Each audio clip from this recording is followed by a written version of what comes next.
오늘 주신 말씀을 받도록 합니다. 이 아침에 주신 말씀은 시편 86편 14절부터 17절까지입니다. 시편 제86장. 제가 가진 성경은 구약성경 865페이지에 있습니다.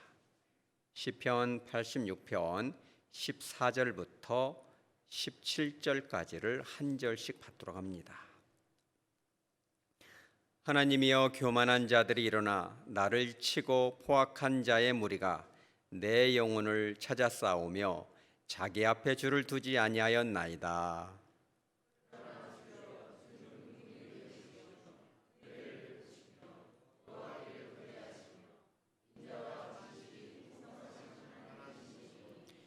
내게로 돌이키사 내게 은혜를 베푸소서. 주의 종에게 힘을 주시고 주의 여종의 아들을 구원하소서. 은총의 표적을 내게 보이소서. 그러면 나를 미워하는 그들이 보고 부끄러워하오리니 여호와여, 주는 나를 돕고 위로하시는 이시니이다. 아멘. 잠깐 기도합니다. 거룩하신 주님, 이 아침 귀한 말씀을 가지고 섰사오니 성령 하나님 임재하여 주시옵소서. 하나님의 마음이 흡족한 말씀으로 선포되게 도와주시고 이 모든 말씀을 통하여 거룩하신 예수 그리스도께 크신 영광 돌려지게 하여 주시옵소서. 상처받은 심령, 잠든 영혼이 깨어나게 하여 주시고 하나님 아버지께서 누구신지를 분명히 깨닫는 복된 축복의 이 시간 되게 하여 주시옵소서. 거룩하신 예수님의 이름으로 기도합니다. 아멘. 예전에 시골에 한 여인이 있었습니다. 그 여인은 특징이 불평과 불만이 아주 많습니다. 그리고 항상 남 탓을 하고 비난하기를 좋아하는데, 그날따라 이제 5일장, 시골에 가면 5일장 있잖아요. 그래서 5일장이 돼서 장을 보려고 이렇게 버스를 기다리는데, 지금은 그렇지 않지만 과거에는 이 버스들이 되게 허름한 것들이 많잖아요. 그래서 그날따라 아주 허름한 버스 하나가 딱 씁니다. 아주머니가 득달같이 딱 타는데 사람들이 없어요. 지금은 그러지 않죠. 버스 기사들이 시간 되면 착착착 가죠. 빨리 가야 됩니다. 그런데 예전에 저도 그런 적이 있는데, 시골에 가면 버스가 안 갑니다. 왜 안 가요? 타야 되니까.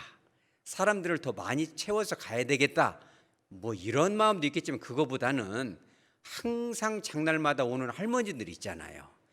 그분들이 헛걸음하면 안 되는데, 왜냐하면 이 버스가 가면 몇 시간씩 기다려야 되니까 정말 그분들이 헛걸음하지 않도록 조금 다소 지체가 되도록 기다렸습니다. 그랬더니 그 아주머니가 딱 하는 말이 이렇게 얘기합니다.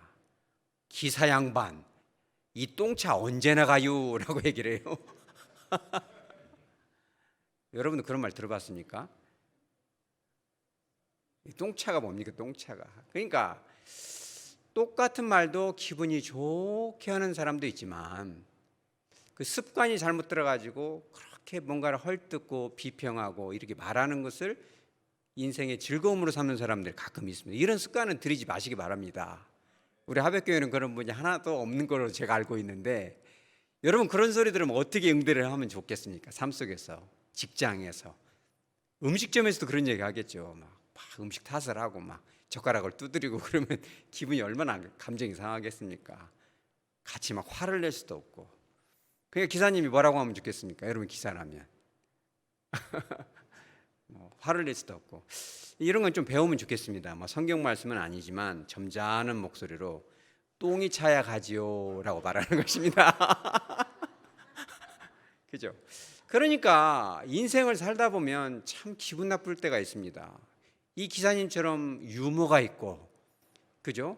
그러면 적당히 이렇게 응대하면서도 품위가 있잖아요, 이 사람이. 이 품위가 있으시기 바랍니다. 그런데 이제 적당히 공격을 하면 품위를 지킬 수 있는데, 이게 지나치면은 이게 감정이 상하고 또 위협을 느낄 수가 있습니다. 오늘 누가 그랬어요? 오늘 이 시편 86편을 쓴 다윗, 이 다윗의 기도거든요. 사실 다윗이 기도했던 것이 성경 말씀이 된 겁니다. 근데 오늘 다윗의 상황이 이런 상황이에요. 가장 사랑하고 아끼는 훌륭한 아들 누굽니까? 압살롬. 그죠? 이 발음도 조금 별로 좋지는 않습니다. 압살롬. 그죠?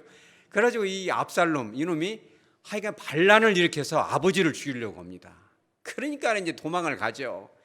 한참을 도망가는데 사무엘하 16장 5절에 한번 보여주시면 이런 일이 있습니다. 막 한참을 도망가는데 전 왕인 사울 왕의 친척 중에 한 명이 있어요. 그게 누구예요? 시므이입니다. 시므이가 계속 쫓아오면서 뭐래요? 저주를 해요. 6절에는 어떻게 합니까?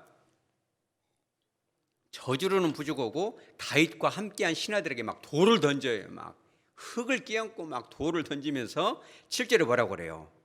피를 흘린 자요. 뭐예요 이게? 살인자다. 누가?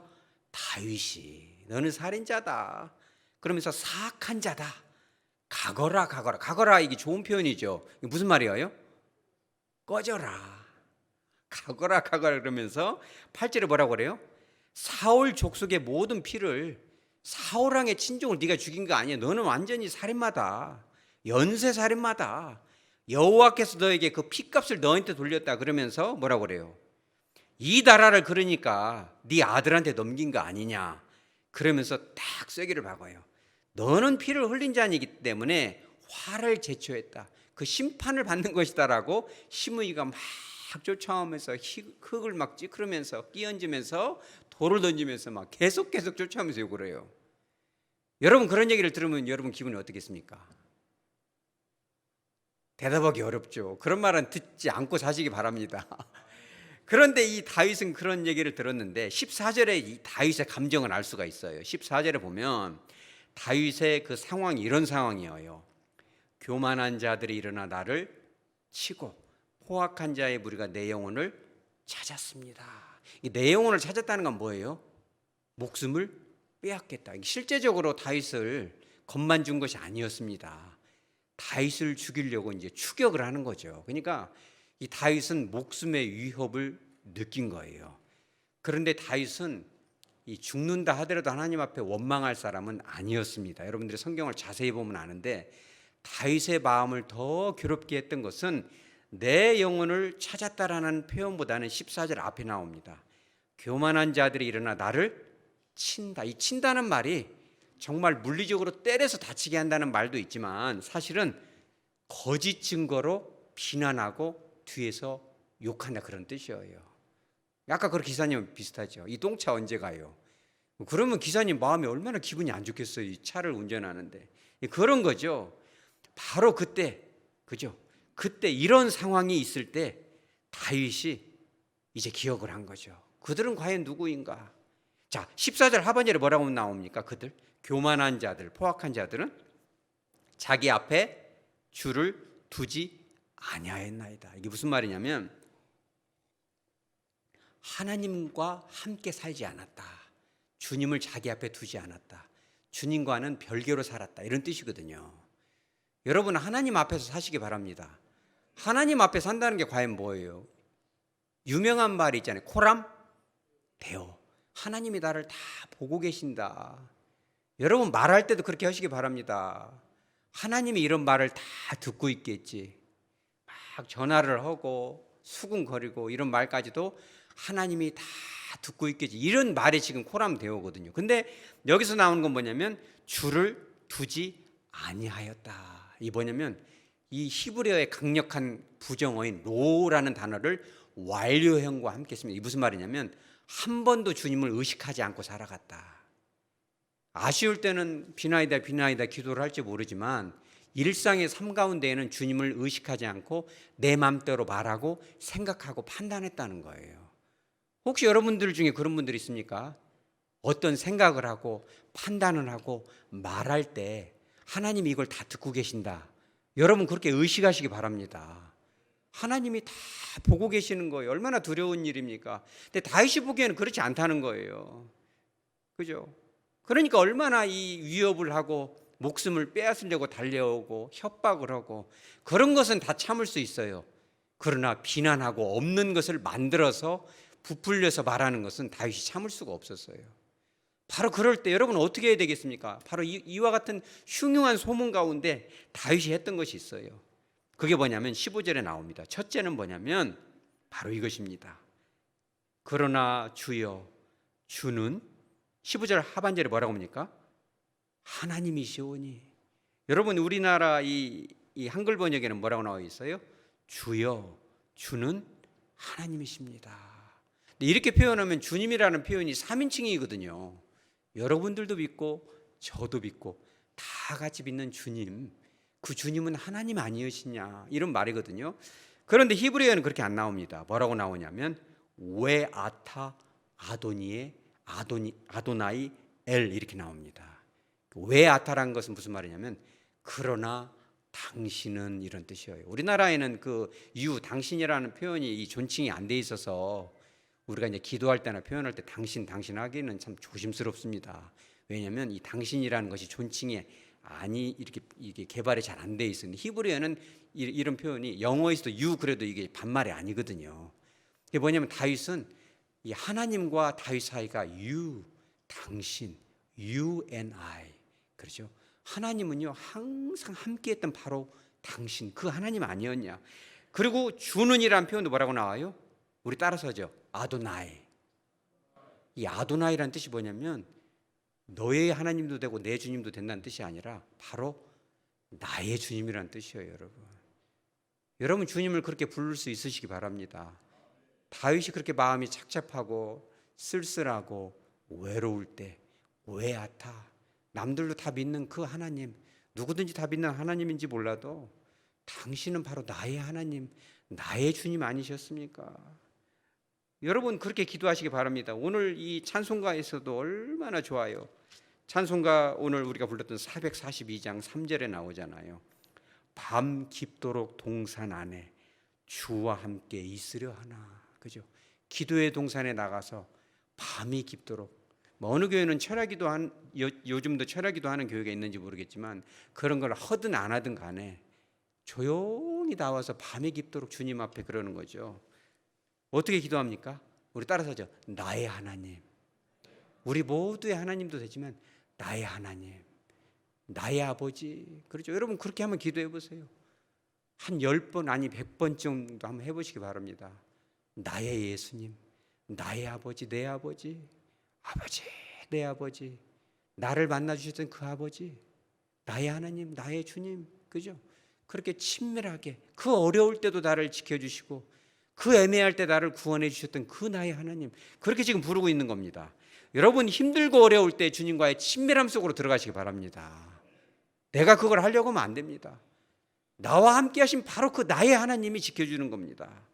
자, 또 한 가지 두 번째는 뭐냐면 다윗이 기도하면서 15절에 뭐라고 합니까? 주여, 주는 당신은 나의 하나님입니다. But you, O Lord, my Lord, are a God. 나의 주님은 하나님인데 어떤 하나님이라고 고백하고 있어요?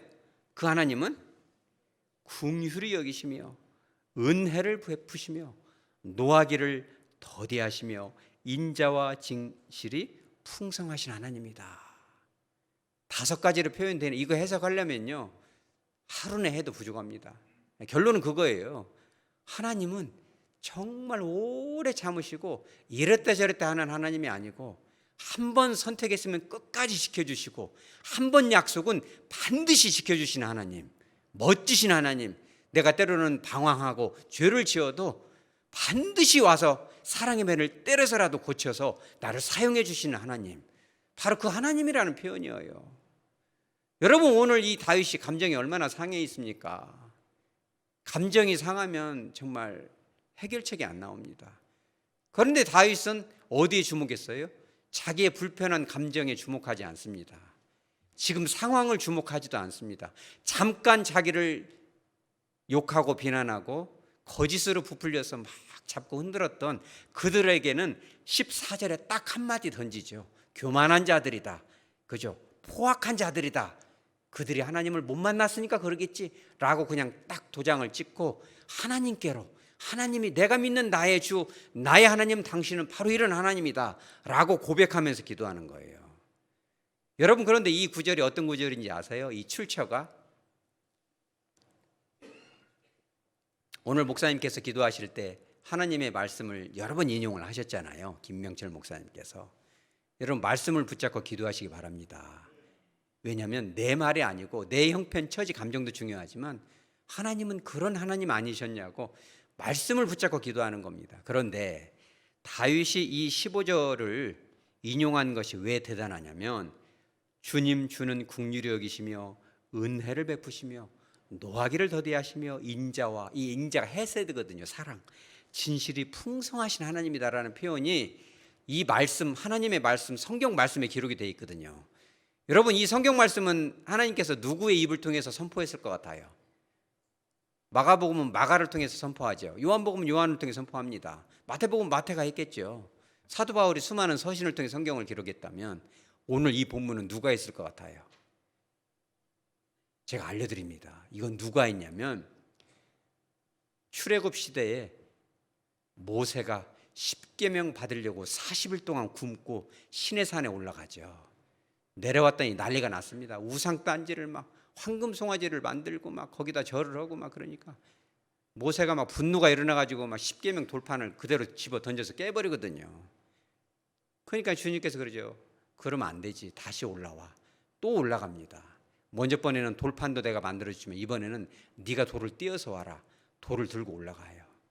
모세가 얼마나 두려웠겠어요. 아, 이거 하나님 우리를 버려지는 거 아니야. 너희들끼리 가라 차라리 이렇게 말씀하십니다. 아, 그러면 안 되죠. 하나님 함께 가셔야죠. 그런 마음이죠. 그럴 때 하나님께서 모세에게 직접 말씀하신 거예요. 이게 하나님이 친히 모세에게 아무도 함께 오지 말고 너만 와. 짐승도 접근하면 안 돼. 하나님께서 모세에게 직접 뭐라고 하냐면 하나님 스스로에 대해서 표현하는 거예요. 출애굽기 34장 6절 집에 가서 한번 여러분 출애굽기 34장을 한번 읽어보세요. 여호와께서 모세 앞으로 슉 지나가면서 선포를 해요. 스스로에 대해서 여호와라 여호와라 하면서 오늘 말씀을 싹 선포해요. 누가 누구에 대해 선포한 거예요? 하나님 스스로가 하나님에 대해서 약속한 거죠. 여러분 기억하시기 바랍니다. 성경에 나와 있는 모든 말씀은 하나님 말씀이지만 특별히 오늘 말씀은 하나님께서 스스로에 대해서 약속하신 거예요. 절대로 우리에게 약속하신 언약은 변개되지 않는다. 어제나 오늘이나 영원토록 여러분들을 지켜주시는 하나님, 하백교회를 붙드시는 하나님, 우리들의 삶을 책임지는 하나님이라는 거예요. 다윗이 얼마나 기가 막힙니까? 여러분 살다 보면 감정 상할 때 얼마나 많아요. 여러분들은 무시도 안 당해봤어요? 살다가 욕은 안 들어보셨나요? 진짜 기분 정말 안 좋잖아요.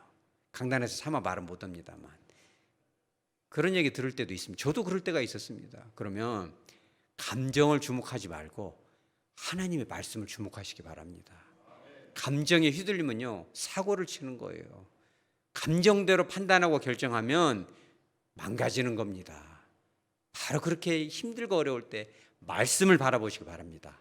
다윗처럼 특별히 모든 말씀이 다 소중하지만 복음서에 얼마나 많습니까? 예수님께서 친히 말씀하신 것도 있잖아요. 진실로 진실로 너에게 이르노니 얼마나 좋아요. 하나님이신 예수님이 하나님의 아들이신 예수님이 진실로 진실로 분명히 너에게 얘기한다. 얼마나 좋은 말씀들 많아요. 그런 말씀이 생각나시기 바랍니다. 자, 세 번째는 뭡니까? 다윗이 16절에 말하죠. 내게 돌이키사 은혜를 베푸소서 힘을 주시고 구원하소서 하면서 뭐라고 해요? 자기 자신을 뭐라고 표현합니까? 주의 종이다라고 표현해요. 그리고 뒤에는 또 뭐라고 그래요? 주의 여종의 아들이다. 이 반복하죠. 이게 무슨 뜻이냐면 주의 종이라는 것은 그런 뜻이에요. 하나님은 주인이고 나는 종이다. 여러분 주님이 뭡니까? 주님이 주인 주자. 그분이 내 삶의 주인이라는 거예요.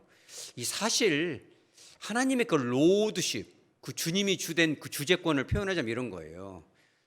다 하나님 마음대로 할 수 있는 거예요. 그런 일은 없으리라 저도 믿지만 하나님이 맘만 먹으면 우리 생명, 우리 하백교회, 우리 모든 성도 광주 전체도 하나님 겁니다. 지난번에 그 전라북도에서 지진 한번 났죠. 지진 나게 하고 안 나게 하고 나는 것을 막아줬는지도 모르겠죠. 하나님께서 그거 안 막아주시면은 광주가 쫙 벌어져서 순식간에 우리가 죽을 수도 있는 거예요. 오늘 밤에라도 김정은이가 정신 못 차리고 빨간 버튼 칵 눌러버리면 어떡할 거예요? 실수로. 그럼 큰일 나는 겁니다. 로드십은 그런 거예요. 우리 모든 생명이 주님의 손에 있다는 거예요. 근데 그 하나님은 우리를 끝까지 지켜주시는 하나님이라는 거예요. 내 아버지의 손에서 뺏을 자가 없느니라. 그 사랑에서 끊을 자가 없다고 로마서 8장에서 약속하시잖아요. 그런데 그 종이라는 뜻이 그런 뜻이에요. 하나님은 주인이기 때문에 종을 지키신다. 여러분 이걸 알려면 이 고대 근동의 관습을 알아야 돼요. 고대 근동에는 주인이 있고 종이 있잖아요. 슬레이브, 노예죠. 하인이 아닙니다. 노예가 있으면 노예가 그 주인에게 순종을 하고 순종을 넘어서 뭘 해요? 복종을 하죠. 그러면은 윤리적으로 도덕적으로 그 주인이 그 종이 먹고 살 것뿐만 아니라 뭘 지켜줘야 돼요? 생명을 보호해야 될 의무가 주인에게 있는 거예요. 물론 종이니까 함부로 죽일 수도 있겠죠. 그러나 그러면 엄청난 타격, 명예적인 타격을 받습니다. 그러니까 종이 정말 이 말을 잘 듣는 이 종은 생명을 바쳐서라도 그 종을 지켜야 되는 것이 2000년 전에 그런 수천 년 전에 그런 관습이었어요. 하물며 우리의 로드, 우리의 주인 되신 주님은 우리를 지켜야 안 지켜요? 이게 바로 그런 뜻이에요. 주의 종이라는 뜻은 내가 주님 앞에 항상 섰는데 내 삶을 꼭 지켜줄 것입니다. 하물며 인간 주인도 저렇게 책임을 지는데 전능하시고 전지하시고 우주 만물을 만들어서 손안에 들고 계신 그 하나님께서 나를 못 지켜주시겠습니까? 하나님은 이랬다 저랬다 하는 분이 아니라는 것을 확신 있게 말하는 거예요. 뿐만 아니라 주의 종하고 주의 여종을 한 번 더 말하는 건 뭐예요? 주의 종이라는 것은 이런 거죠. 원래는 자유인이었는데 어느 순간 철이 들어서 당신의 하인이 종이 되겠습니다. 당신께 목숨을 바치겠습니다. 이런 표현일 수도 있잖아요. 태어날 때는 종이 아니었는데. 근데 여종의 아들이라는 건 뭐예요? 여종 자체도 종이기 때문에 여종의 아들은 뭐예요? 언제부터 종이에요? 태어나면서부터 종이라는 뜻이에요. 내가 엄마 뱃속에 있을 때부터 하나님이 나를 지켜주지 않았습니까? 그 주님께서 나를 지켜주시옵소서라고 분명하게 표현하는 거예요. 여러분, 우리가 주님이라고 우리 따라서 하죠. 아도나이. 또 나의 주님. 나의 주님이라고 고백하는 건 그런 거예요. 사람들도 지켜주는데, 그죠? 내가 엄마 뱃속에서 내 이 모든 이 형질이 형성되기 전, 이 천지 만물을 창조하기 전부터 하나님 나를 예정하시고 나를 품으셨던 그 주님께서 이 어려움을 이기게 하지 않겠습니까? 모든 시험을 이길 능을 주시지 않겠습니까? 라고 고백하는 선포인 거예요. 여러분 그렇게 기도하시기 바랍니다.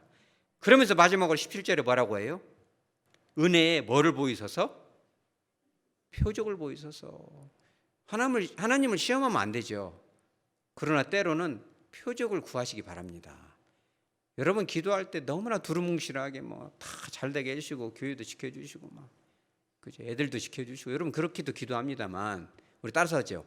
구체적으로 때로는 좀 구체적으로 기도하시기 바랍니다. 그죠? 그런 거예요. 하나님이 교회를 사랑한다는 표징을 보여주소서. 하나님이 나와 함께한다는 표징을 보여주소서. 이렇게 힘들고 아프고 어려울 때 하나님의 뜻이 이곳에 있다라는 표징을 보내주소서. 여러분 그렇게 기도하시기 바랍니다. 이런 건 하나님을 시험하는 게 아니에요. 그 연약한 기도까지도 하나님은 들으시거든요. 그죠? 그렇게 되면 17절에 뭐라고 해요? 주는 나를 돕고 뭐 하는 분이시다? 위로하시는 분이시다. 이 위로한다는 단어도 참 놀라워요. 왜냐하면 모든 해결을 보여주기 이전에 그 감정부터 책임지겠다는 거예요. 여러분 우리들의 이 불편한 감정이 하나님 앞에 나와서 나의 주님 앞에 나와서 정말 믿음으로 선포하고 그분 앞에 나의 아버지, 나의 주님, 나의 성령께 부르짖으면요 하나님이 나의 감정부터 해결해 주시는 거예요. 그럼 마음에 뭐가 와요? 강하고 담대한 마음이 생깁니다. 내가 이 모든 것을 책임져야 되고 내가 해결을 해야 된다고 생각하면 두려움이 오겠지만 하나님의 집이고 하나님의 교회고 하나님의 삶이고 하나님이 주신 사명이라고 생각하면 누가 하세요? 하나님이 하시는 겁니다. 여러분 강하고 담대하시기 바랍니다. 옛날 얘기를 해서 좀 죄송합니다만 1941년도 9월에 경주 김씨 가문에 3대 독자로 한 아이가 태어납니다. 선태라는 아이인데 그 부모님이 이 떡볶이로 유명한 신당동에서 옷장사를 좀 했어요. 3대 독자라 사랑을 많이 받습니다. 그런데 1950년 6월 25일 날 뭐가 터져요? 6.25가 터집니다. 그러니까 아버지가 야, 너 말짓하지 말고 돌아다니지 말고 좀 조심해라. 위험한 거는 하지 말고 일찍 돌아오니라. 선태야, 지금 전쟁 중이니까 먼 곳은 다니면 안 되는 거야 라고 얘기를 했거든요. 그날이 이제 7월 4일이었어요. 친구들하고 실컷 놀고 돌아왔더니 집이 다 부서졌어요. 그래요? 폭탄이 떨어졌습니다. 집이 박살이 났는데 부모님 시신조차도 수습을 못했어요. 졸지에 고아가 됐습니다. 갈 데가 없죠. 그래가지고 이 아이가 가만히 보니까 이 부모 잃은 애들이 꽤 돼요. 같은 학교, 이 무학 초등학교를 다녔는데 한 8명 정도가 부모가 이 폭격으로 죽었어요. 그래가지고 간 애들 데리고 이 왕십리 그리고 이 한강의 뚝섬 일대에서 잠을 잤어요. 이렇게 지푸라기 깔아놓고 자고, 있으면 먹고 없으면 안 먹고, 배고프면 참외 같은 거 수박 같은 거 서리에다 먹고 이랬는데 한 2주쯤 지났는데 뚝섬 일대에서 그렇게 참외를 먹고 있는데 친구들은 저쪽 가서 뭐 이렇게 꼼지락꼼지락하고 야는 혼자서 이렇게 먹고 있는데 내성적인 성격이라 가만히 먹고 있었어. 그랬더니 갑자기 팡 소리가 나요. 뭐가 터져요? 이 불발탄 수류탄 애들이 좀 희망스러워가지고 그거를 잡아 당겨버렸는가 봐요. 이거를. 그래 그 줄로 한 사흘간을 이제 기절을 해가지고 누워 있는데 어떤 농부가 깨워요. 이렇게 깨워요. 야, 너 진짜 복 받았다. 네 친구들 8명은 즉사했는데 너는 진짜 하늘이 도왔나 보다. 우리 따라서죠. 하늘이 도왔다. 누가 도왔어요? 하나님이 도왔습니다. 하나님이 도왔다 그러는데 그것이 마음속에 와닿아야 안 와닿아요? 안 와닿아. 왜 그러냐면 눈이 안 보여. 3일 동안 자다 일어났는데 그래도 그 푸른 그 한강 물결과 이 푸른 하늘이 하나도 안 보여요. 왜? 눈이 멀어버렸어요. 얼마나 슬픈지. 이 죽어야 끝나갔구나. 그래가지고 가만히 생각해 보니까 이 자손이 귀해가지고 아빠의 친여동생 고모가 한 분이 경기도 양주에 살아요. 그래 눈이 멀어가지고 이 피난을 갈 수가 없으니까 이 피난민들 이 짐 속에 숨었어야가 바다 이제 그래가지고 한강을 어렵게 건너왔는데 양주까지가 몇 리예요? 100리입니다. 100리. 거기까지 가는데 20일 걸렸어요. 봉사인데 뭐 누가 챙겨주지도 않고 가다 자빠지고 막 한 3주가 걸려서 갔는데 고모가 막 탁 만나더니 이렇게 얘기를 해요. 아무도 반겨주지가 않습니다. 고모가 처음 딱 한 말이 이 말이었어요. 소도 눈이 있어서 일도 잘하고 개도 눈이 있어서 짖고 지켜주고 때가 되면 잡아도 먹는데 너는 할 줄 아는 게 뭐냐. 눈도 안 보이고 너란 놈은 밥밖에 못 먹는 그 버러지 같은 놈 아니냐. 이러면서 어떻게 구박하라는지 이걸 제가 말을 하면 또 강단이 좀 더럽혀지기 때문에 말은 참 안 하겠습니다. 갖은 욕설을 하는데 보통 매를 때리는데 여러분 그 아카시아 이 꽃 따먹어봤어요? 어렸을 때 먹을 것이 없잖아요. 저도 어렸을 때 좀 배가 좀 고파가지고 아카시아 꽃 따먹고 막 그랬거든요. 그러면 뭐한테 찔려요? 가시에 찔렸는데 그거 잘 안 나서요. 희한해. 그 찔르면 탱탱 붓고 이것이 잘 안 났습니다. 그런데 고모가 그 아카시아 몽둥이로 늘 때려요. 이걸로. 근데 가시를 띄고 때려야 돼요? 붙이고 때려야 돼요? 띄고 때려요. 근데 그거를 그 가시채로 때리고 잡아 당기고 그러는데 그분이 제가 조사해보니 지금도 살아있더라고요. 근데 60 몇 곳이 지금도 이게 흉터가 남아있어요. 어떻게 때려서 잡아. 하루는 돈을 훔쳐갔다고 부지깽이로 막 팔을 찢었어요. 지글지글. 그래도 분노가 안 풀려고 이 도둑놈이 어디서 와가지고 이놈이 굴러먹고 도둑질 돈까지 손을 내냐고 이러면서 이게 꽃갱이 자루로 머리를 딱 때려서 자빠졌는데 이 목침이라고 해가지고 우리 베개 나무로 된 거를 집어 던져가지고 귀에 맞아서 귀가 안 들려요.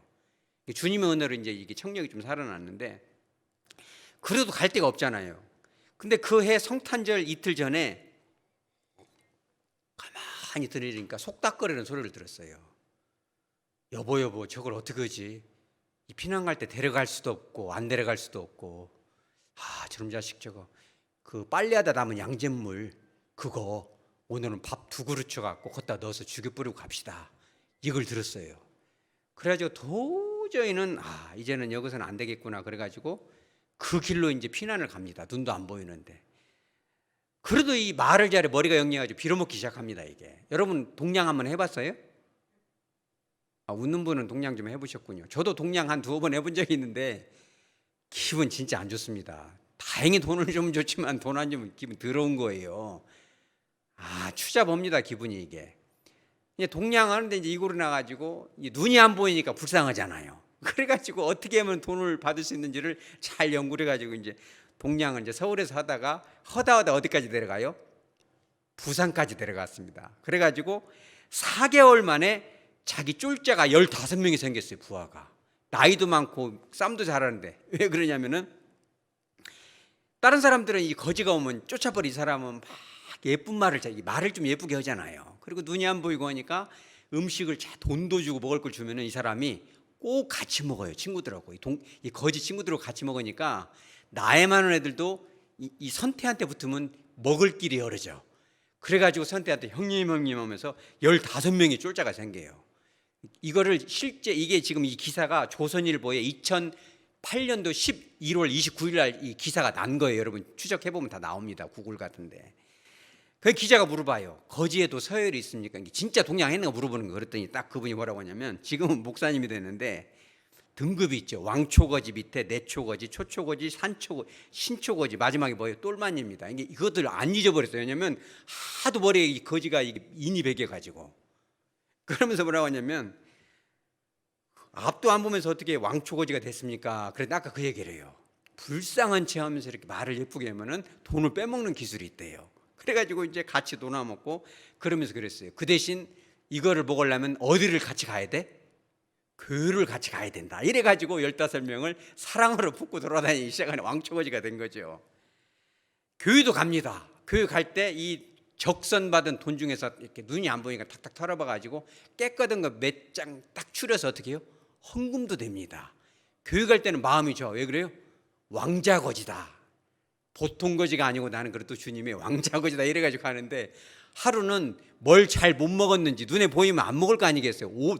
옷을 이렇게 먹어가지고 그냥 몸에서 막 진물이 나니까 교회 갔더니 한센병인 줄 알고 쫓겨난 적도 있대요. 너무 예배를 드리고 싶은데 너는 나병 아니냐 이래가지고 다른 교회에서 이렇게 예배를 드린 적도 있다고 그래요. 기자가 물어봅니다. 마음에 중후심이 있지 않았습니까? 고모에 대해서. 그랬더니 우리 따라서 하죠. 하나님의 말씀. 오늘 다윗도 그잖아요. 하나님이 친히 하신 그 말씀, 이런 말씀을 주셨다는 거예요. 어떤 말씀을 주셨습니까? 그랬더니 하루는 고모가 하도 후드로 패니까 이 허리띠를 쭉 빼가지고 목에다 한번 감았대요. 그랬더니 이 아이가 이제 교회는 계속 다녔거든요. 마일로드, 내 주님. 그러니까 귀에 다 그 소리가 진짜 육성으로 들리더라는 거예요. 죽지 마라. 네가 이 다음에 크면 내가 훌륭하게 해줄 테니까 옛날 일들, 옛날 이야기를 네가 성공해서 할 날이 올 것이다. 그 소리가 쏙 들려요. 할렐루야. 하루는 우물로 쏙 빠져버립니다. 내가 죽어도 여기로 빠져버려야겠다. 푹 들어갔는데 하나님의 음성이 또 들려요. 따라서 참아라. 빨리 나와야지. 빨리 나와라. 그런 음성이 들립니다. 죽지 말라는 거예요. 그러면서 부산에서 그렇게 이제 빌어서 먹고 이제 먹을만 합니다. 이제 적선이 잘 되니까. 근데 하루는 뭐가 터져요? 거지 소탕령이 또 벌어집니다. 이 거지가 너무 많다 이래가지고 국제시장 뒤에서 이 구걸하다 딱 뜰키하고 붙들려 갑니다. 근데 이것은 본인이 했던 말이니까 제가 그대로 하는데 거지들도 다 잡아다 이제 수용소 같은 데로 가는데 이 목사님이 뭐라고 하냐면은 질 좋은 거지로 이렇게 분류가 됐어요. 그래가지고 어디로 가냐면 라이트하우스 빛의 집이라는 초등학교로 갑니다. 남원에도 빛의 집이 있어요?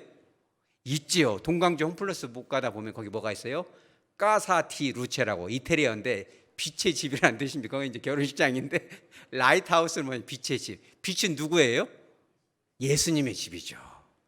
들어갔더니 처음에는 이제 잘해주는데 나중에 보니까 또 거기서도 이렇게 눈이 안 보이고 몸이 좀 불편하면은 그렇게 학대를 해요.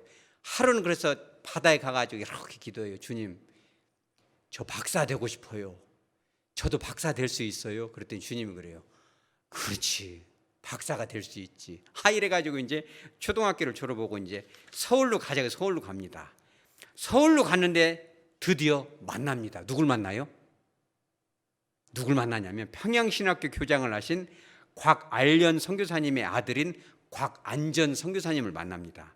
이 알렌 클라크라는 선교사님인데 그분을 만나서 숭실중학교, 고등학교, 숭실대학교까지 나와가지고 장신대학교 신학대학원 졸업해서 목사가 됩니다.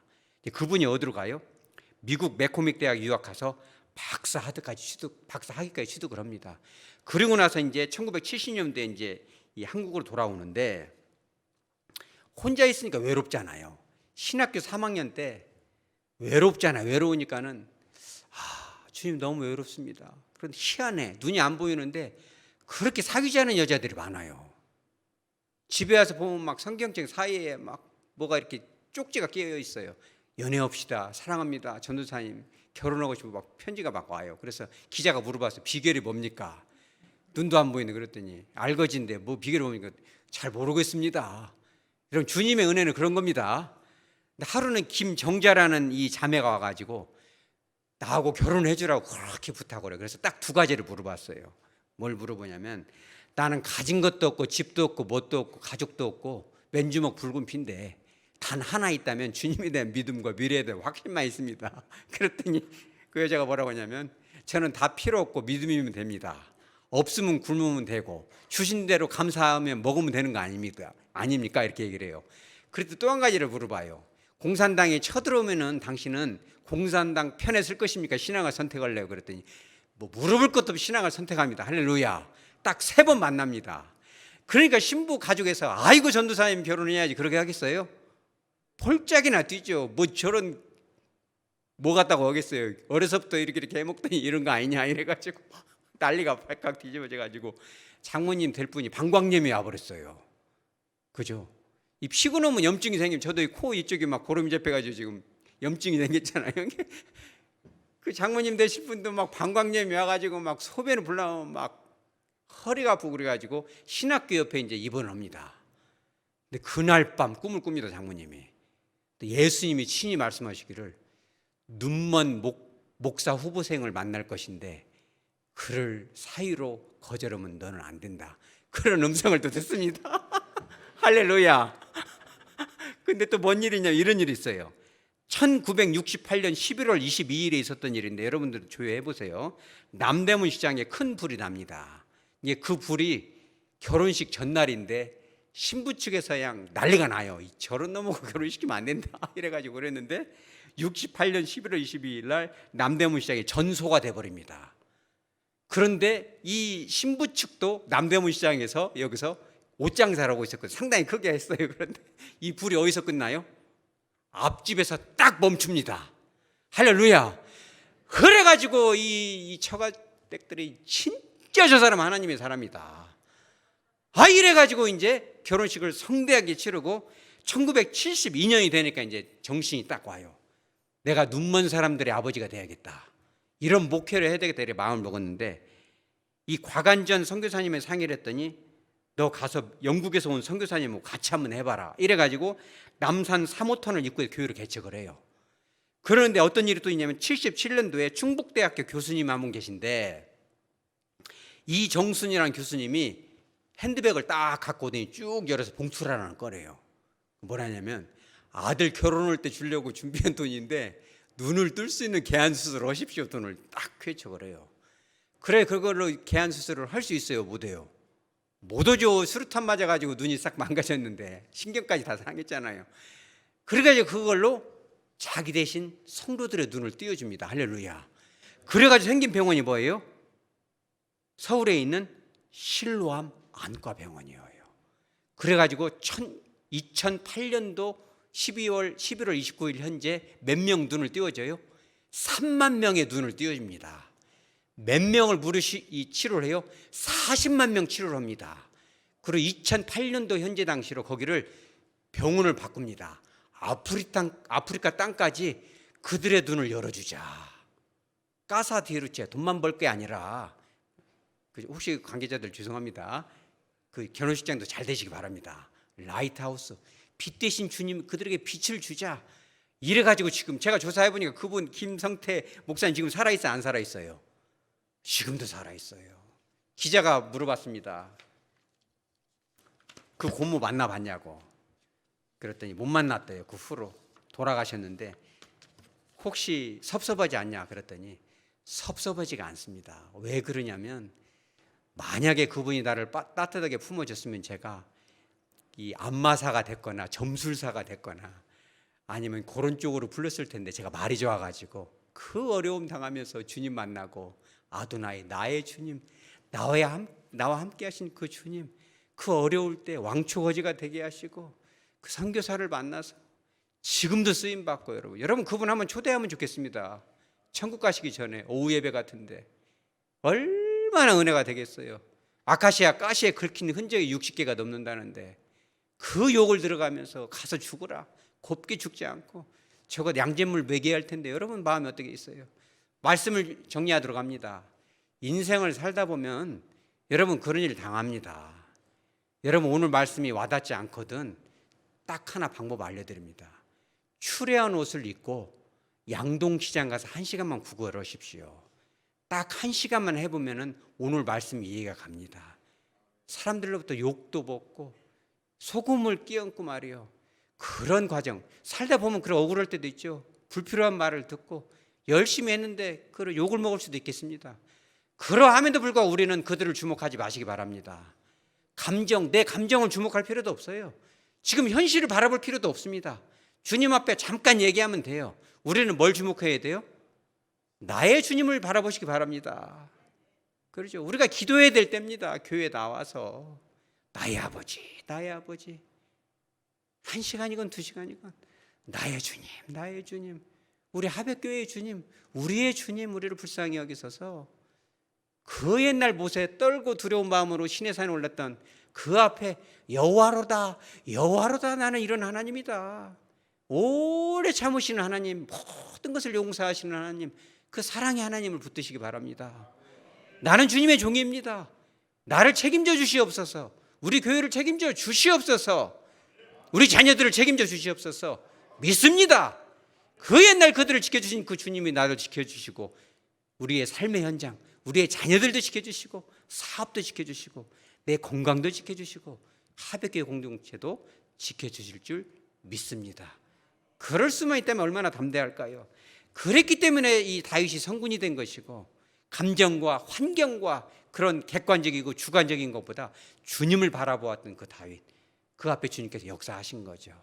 그 놀라운 체험과 간증이 저와 여러분 우리 하백교회 공동체의 것이 되어지기를 주 예수 그리스도 이름으로 축복합니다. 아멘.